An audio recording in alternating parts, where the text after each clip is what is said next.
જો તમે પણ પહેલો ભાગ ન જોયો હોય તો ભાઈ ફટાફટ જોઈ આવજો। અત્યારે આપણે વાડીએ છીએ આશા જોયું કે મામા બેસી ગયા, પછી આપણે આવી ગયા મામાની ઘેરે અને અહીંયા જોયું કે મારે આવી ઉભા હતા અને આશા જોયું કે મામાનો છોકરો ભાઈ મોબાઈલ ઘુમાતો હતો એની અંદર પણ એ ફોટા જોતો હતો।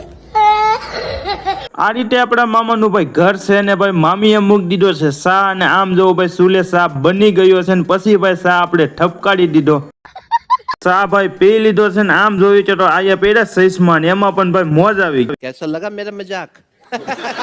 પછી ગયા ભાઈ ગામમાં બકાલું લેવા, બકાલું લઈને ભાઈ જમવાનું બનાવી નાખ્યું, જમી કાઢવીને પછી થઈ ગયા આપણે આરામ બારામ કરીને થઈ ગયા હાલતા ને આવી ગયા ખાંભા, અને ખાંભા આવીને ભાઈ આપણે લેવાની છે ટોપી, તો આમ જો ભાઈ આપણે ટોપી ઠપકારી લીધી છે એ પણ મફતની। હવે ભાઈ પાણીની તરસ લાગી હતી પછી ભાઈ વરિયાળી સોડા લઈ લીધી ને વરિયાળી સોડા પીને પછી થઈ ગયા ઘર વગા હાલતા, ઘરે આવી ગયા ને અહીંયા આપણો મિની બ્લોગ પૂરો કરી। ફૂલ બ્લોગ જોઈતા ચેનલમાં જો